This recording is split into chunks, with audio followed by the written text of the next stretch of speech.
आणि मामा फार घातक असतो महाराज. भेटला मामा तर चांगला भेटतो, नाही तर काटच लावतो महाराज. कंस कोण होता? मामा. आणि शकुनी मामाचं कामच आहे महाराज. केलं तर भलं करतो, नाही तर वाटच लावतो मामा.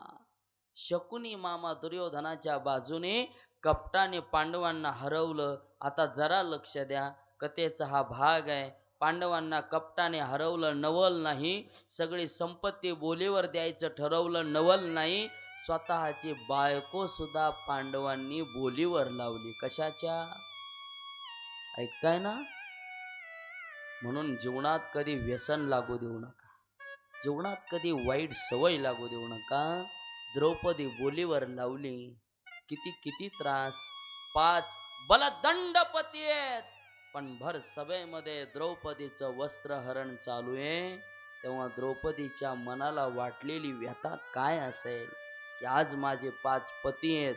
या सभेमध्ये बसलेले तत्वज्ञानी महात्मे आहेत, ब्राह्मण आहेत, लांब लांब ज्यांची गळ्यात दाढी उतरलेली आहे, असे ऋषी सुद्धा आज मला वाचवत नाहीये. काय त्रास असेल. पांडव अर्ध्या राज्याचे वाटेकरी होऊ नये म्हणून एवढा त्रास द्यावा, एवढा त्रास द्यावा, की द्यूतामध्ये पांडव हरले आणि पांडवांना सांगितलं आता 12 वर्ष तुम्ही इथे राहायचं नाही. 12 वर्ष पांडवांना वनवास भोगावा लागला. आणि 1 वर्ष काय भोगावा लागला? अज्ञातवास भोगावा लागला. परत आल्यावर महालात राहू लागले. म्हटले हा जर राज्य मागत असतील तर यांना मारून टाकू. म्हणून पांडव ज्या महालामध्ये राहत होते त्या महालालाच आग लावून द्यायचा विचार केला. कोणी? दुर्योधनाने. जरा लक्ष द्या, लक्ष द्या आई. पांडव ज्या महालामध्ये राहत होते ते दुर्योधनाचे कोण होते? सख्खे चुलत भाऊ आहेत. पण संपत्ती करता दुर्योधन सख्या चुलत भावाच्या जीवावर उठला. म्हणून धनाचा मोह चांगला नाही, संपत्तीचा मोह चांगला नाही. पांडव रडायचे, किती किती त्रास द्यावा महाराज. म्हणून एक गोष्ट लक्षात घ्या, ज्याची बाजू पडती आहे, ज्याला आता कोणी साथ देणार नाही, ज्याच्याकडे माणसाची कमतरता आहे, त्याला कमी समजून कधी छळू नका. नका नका छळू. आज त्याची काळ वाईट असेल, उद्या त्याची वेळ चांगली आल्याशिवाय राहणार नाही. म्हणून नका घराघरामध्ये त्रास दिला नाही पाहिजे. पांडव राहतायत, देव सांगतायत दुर्योधना अरे टाक देऊन. देवा अर्ध राज्य काय, पांडवांना 5 घरच नाही तर सुईच्या टोका एवढी जमीन सुद्धा आम्ही देणार नाही, नाही देणार ठरलं महाराज.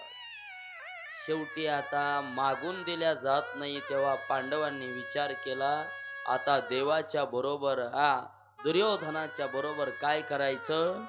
युद्ध करायचं. युद्धाशिवाय पर्याय नाही. युद्ध करायचं ठरलं. कुठे युद्ध करू लागले? धर्मक्षेत्र असणाऱ्या कुरुक्षेत्रावर ते युद्धाची तयारी झाली.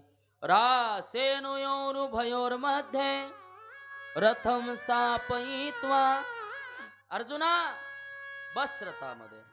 जगाचा मालक अर्जुनाचा कोण झाला? सारथी झाला, सारथी. काय भाग्य असेल अर्जुनाचं. एक गोष्ट लक्षात घ्या, आवर्जून मी सांगेल माझ्या माय माऊल्यांनो, जर तुमची नियती चांगली असेल जर तुम्ही चांगलं राहत असाल, तुमच्या मनामध्ये कोणाबद्दलही द्वेष नसेल, तुमच्या मनामध्ये कोणाबद्दलही कपट नसेल, जर सगळं जग तुमच्या विरोधात जाऊ द्या, पण जगाचा मालक तुमच्या बरोबर राहिल्याशिवाय राहणार नाही. सगळ्या जगाने तुमची निंदा करू द्या, पण जगाचा देव तुमच्या सोबत असला पाहिजे. सगळं जग आज, सगळे पाहुणे रावळे, अर्जुनाच्या जवळची सगळी लोक अर्जुनाच्या विरोधात गेले होते, पण सोबत होता केवळ केवळ कोण? भगवान कृष्ण परमात्मा. ऐकताना जरा, अर्जुनाचे फक्त 5 भाऊ अर्जुनाच्या सोबत होते. 6वा माणूस सुद्धा त्यांच्या बरोबर युद्ध करायला जवळ नव्हता. रथ चालवायला कोणीतरी पाहिजे, म्हणून जगाच्या मालकाला अर्जुनाच्या रथाचं काय करावं लागलं? सारथ्य करावं लागलं.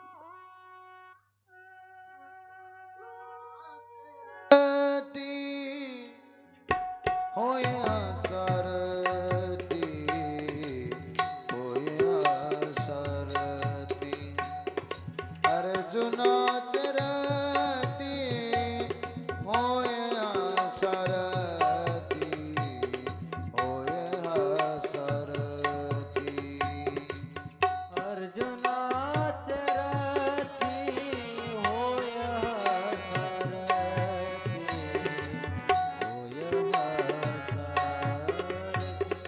अर्जुनाचे रथी, होय सारथी,